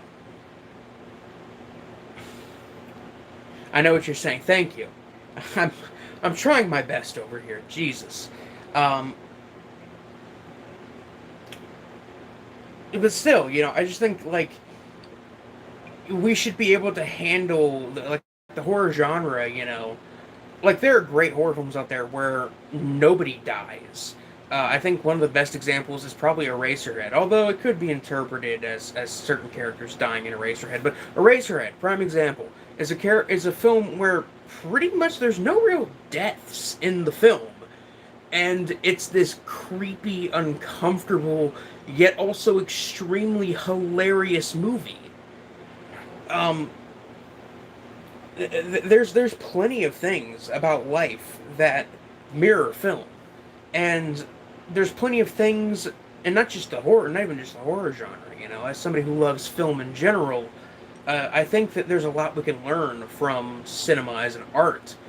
But as somebody who's a huge horror fan, I think that the genre is just so underappreciated. Death is a part of life. Shielding people from reality is incredibly unethical. Most definitely. I think, or at least I personally believe, at least waiting till a certain age to kind of, like, show off, or not show off, but kind of stop shielding people from things. Because me personally, I was actually dragged to a wake when I was about 8 years old, and as a result, I've never gone to a funeral in my life. I have a fear of going to a funeral home as a result of this traumatic event, and I don't know really how to grieve properly because the one chance I had to learn how to grieve, I was dragged into a situation that made me very uncomfortable. But I do think that, showing people that reality isn't always, sunshine and rainbows is very important is a very important thing to do. I actually recently just got done reading a novel called Brave New World. It's a novel from the 30s, and in this novel, not to go super into detail, but there's a part of this novel that I think is very interesting, where children are put in basically a hospice center to see people die, and they're put in there to basically learn that death is not something you should be sad about or be afraid of because it's part of everyday life. Now, I do think that's an interesting thing within the novel, but I also think that it is something that, I don't think we should actually do that. Favorite death metal band? One moment. Let me find it here. I got my record crate.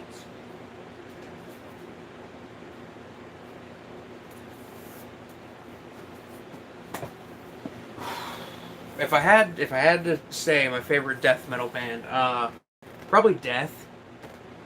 Probably Death. It's the only death metal band I really listen to on a regular basis, and it's the only death metal band I own multiple albums from. And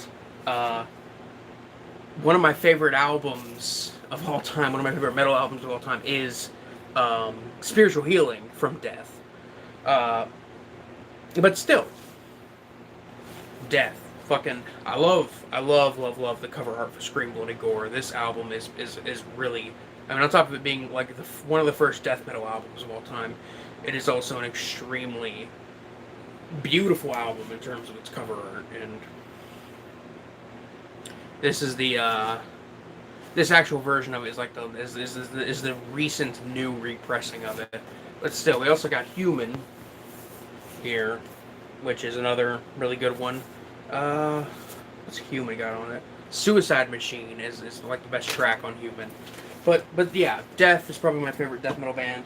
I own I think like 4 or 5 albums from them. Only 2 of them are on vinyl, but I do plan on upgrading my CD of Spiritual Healing to vinyl. Kind of funny to say I'm gonna upgrade my CD to a vinyl album, but in my personal opinion, it's a superior format. Favorite dark comedy? Oof, that's a really tough one because I really like the genre, and a lot of it also overlaps into the fact that I love into the horror genre, into horror comedies. But if I had to choose, oh yeah, I completely skipped over that question about I actually completely skipped over the question about Necromantic. Which Necromantic? Thank you for reminding me. Which Necromantic film do you like better? I like both so much. I would probably say Necromantic 2 is a little better. I prefer the first one mainly because it's the first one I saw. I do think the first one is a lot more interesting. It has more art house touches, and you know, although Necromantic is definitely although Necromantic 2 has some great moments. The first one, I like the more cheap kind of almost industrial kind of art house touches it has, and the ending is really great to the first Necromantic. Okay, yeah, favorite black comedy. Life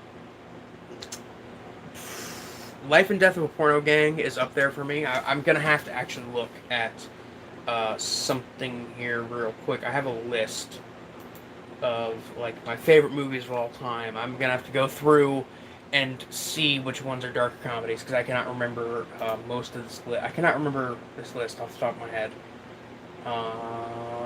Let me find it here.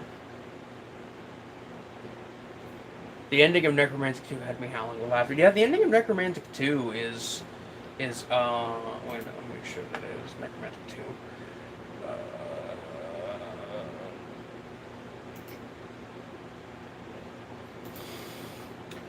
The ending of Necromantic 2 is actually pretty good.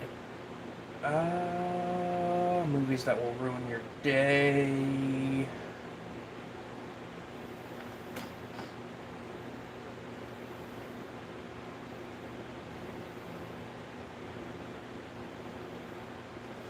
Here we go.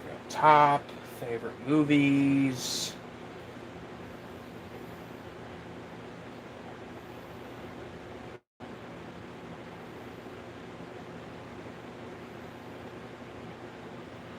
Okay, let's see here. Dark comedies. Favorite dark comedies. Pink Flamingos is up there for me, definitely. So is... I want to say Naked Lunch, kind of. Naked Lunch has some darkly comedic moments to it. Although that one is more of a weird kind of body horror drama. Suicide Club. Shion Sono's Suicide Club is very, very high up there in terms of dark comedies I ever enjoy. Evil Dead 2 most definitely is one that is that's just one of my favorite movies of all time in general. Definitely one of my favorite horror comedies. That one's also really great. Let's see here.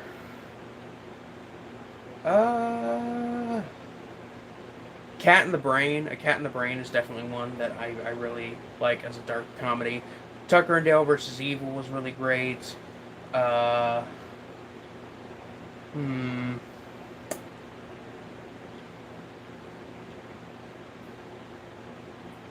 to see what else I got on this list.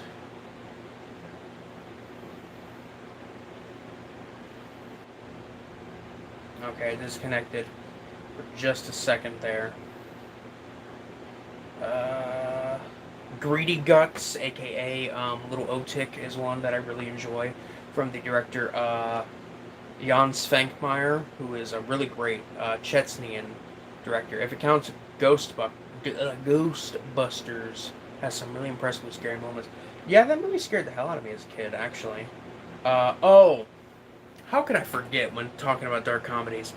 Gummo. Harmony Korine's Gummo, probably my favorite dark comedy. That movie is really fucked up and also really hilarious. Let me just go through the rest of this list, make sure I'm not going over anything. Eraserhead, also.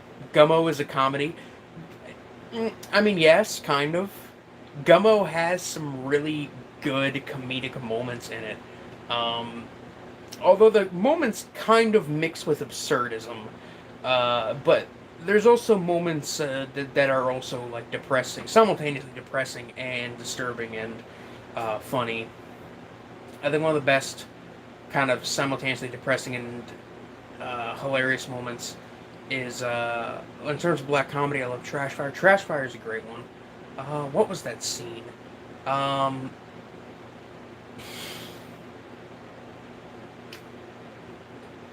The scene where it's like the people talking about killing cats, and one of them mentions like, I put a cat in the microwave and that motherfucker melted. Like, that scene for me is just like kind of hilarious because it's kind of hard to tell if they're being serious. There's also the scene with Harmony Korine himself and the Dogtooth. Dogtooth is a really great dark comedy. I really love that one. The Killing of a Sacred Deer is another one, as well as, I want to say, The Lobster is one that I really loved. Oh, It's Such a Beautiful Day. If any of you have not seen the Don Hertzfeldt film, It's Such a Beautiful Day, that movie is a really great mixture of kind of animated comedy and drama, with it basically being about this guy who is seemingly terminally ill, and it goes through and kind of talks about his life and his history and his mother and like his history with his mother. And there's a scene that is like really, really strong where it talks about his family history and how there was like his great great grandfather who let the hair on his moles on his face grow out because he believed that it made his soul, it purified his soul. And then in the very next scene, and then it mentions that he once strangled a rock in a fit of religious excitement. And then in the very next like fucking sentence, it's mentioned that he killed his illegitimate son after his wife gave birth to it in a shed. It's just like strangling a rock to infant murder that quickly. Yeah, that's... Oh, The Lighthouse is another one that's kind of a dark comedy. Let me... Okay, The Crow. I love The Crow. Very great movie. I rewatched that one a couple months ago. Really enjoyed it. Did you enjoy Mandy with Nick Cage? Yes, I loved Mandy. I actually mentioned it in my video on best horror films of the last decade. I love Nick Cage. He was also really great in the 80s dark comedy film Vampire's Kiss. That movie with Nick Cage is beautiful. He eats a live cockroach in that movie. It's it's so good. Let's see here. Dead Girl. Dead Girl is kind of a dark comedy. I really like that one. Dead Snow is also interesting. Same. That's a masterpiece. Can't wait to see what Panos Cosmatos does next. I'd highly recommend Panos Cosmatos' first film, Beyond the Black Rainbow. I also mentioned that in my Best of the Decade video, I think. It's not as good as Mandy, but it's got some really great visuals. Combat Shock.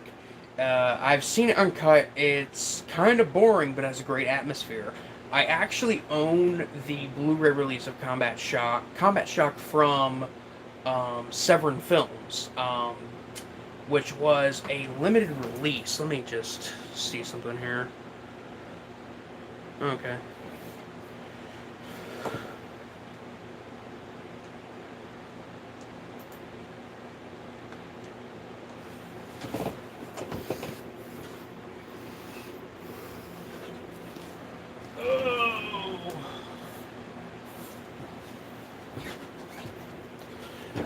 I actually own the Blu-ray of Combat Shock from Severin Films, which was limited to 2,000 and numbered and signed by the director.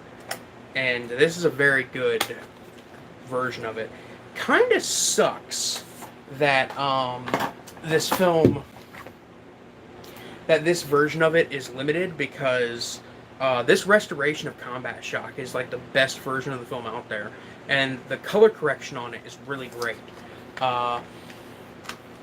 But this release was limited to 2,000, has a shit ton of features, has the soundtrack and a bunch of short films from the director, even comes with this, which is also limited, the American Nightmare Scrapbook, which is the shooting diary of the director. Basically his diary he was writing at the time of making the film, as well as some articles about the film and the entire script to the film. Also featured in this release, again, limited 2,000, is a strip of the original, is a strip of the film, the original 16mm answer print of the film that was remastered and color corrected and put onto the Blu-ray. The director's personal copy of it on 16mm, cut into pieces, and every release has a piece of the film itself in there. And I don't want to take it out of the fucking baggie because I do not want to touch. I don't want to touch the film itself, but you know, it's kind of hard to see. But like, that is the scene right there towards the very beginning where the main character, I think it was Frankie, he wakes up from his nightmare about Vietnam. But that is an amazing, amazing little piece of history. Let's see. Did you like Cat Sick Blues? If it's like Georg Buttgereit. It's like if Georg Buttgereit and David Lynch made a black comedy. Yeah, I liked Cat Sick Blues quite a bit. I thought it was a lot more disturbing than I expected it to be. But I still really liked it. I want to get into James Bell. What film should I start with? I'd recommend, when it comes to James Bell, probably starting with Tantrum. That's probably his best film. You know, I know it's kind of, some people say it's a bad idea to start with the director's best film, if you want to get into his stuff. But that's the film I would recommend starting with. That's the film I started with. After Tantrum, I'd recommend his first film, Dog Dick, which is really interesting. Not necessarily good, but it's unlike any of his other movies. It's kind of a weird, like, dark comedy, kind of pseudo-documentary film, basically just kind of about his daily life, and it shows, you know, people in his neighborhood kind of just living their daily lives and playing with roadkill for fun. It's really interesting. James Bell is a really interesting, really great director, honestly. I really love his stuff, and I hope that, you know, maybe someday some cult distributor will be interested in picking up his stuff, because as of now, he distributes the stuff himself. I love how nobody said Scary Movie. I fucking hate that whole franchise. I like the first two Scary Movies. Those are alright. They're not good, but they have some good jokes and some good moments, and I think they're fun as popcorn films. Gorgeous, most definitely. Someone needs to give James Bell a budget. Yeah, definitely. Like, oh my god.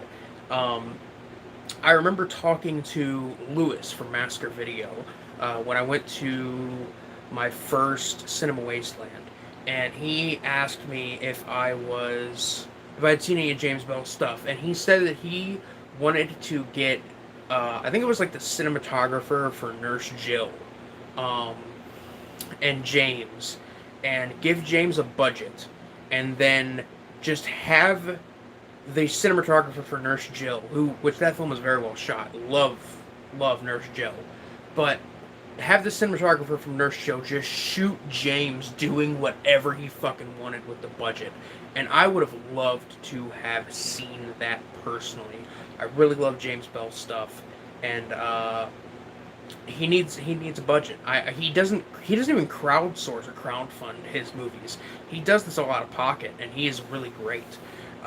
He actually did a really cool prop blanket made of human skin for my filmmaker friend Sam Salerno for his short film Death by a Thousand Cuts, which he's currently working on turning into a feature.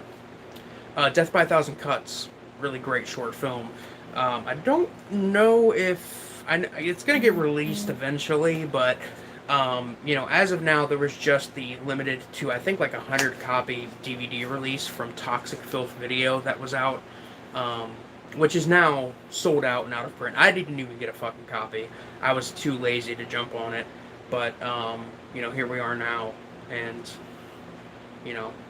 he's working on turning it into a feature. But he did this human skin blanket for that film. Alright. Alright. Everybody, it's been great. I've enjoyed talking to everybody. I even enjoyed having Demented Pictures in the chat. He's a very good content creator. And thank you everybody for watching, but my camera is I say camera, but it's my phone. My phone is starting to die, and like I did with my last stream, I tried to plug it in and it did not fucking work out for me. My phone is on like 5% right now, so I'm gonna have to cut it off here. It's been a good 2 hours, even if the first like half hour was just me sitting here drinking by myself. I still really appreciate anybody who stopped by, asked questions, and anybody who is just still in chat, chilling out. But I'm gonna have to stop here. Anyway, guys, this is Biscuit Boo Horror Reviews, signing off. Peace. Good night, everybody.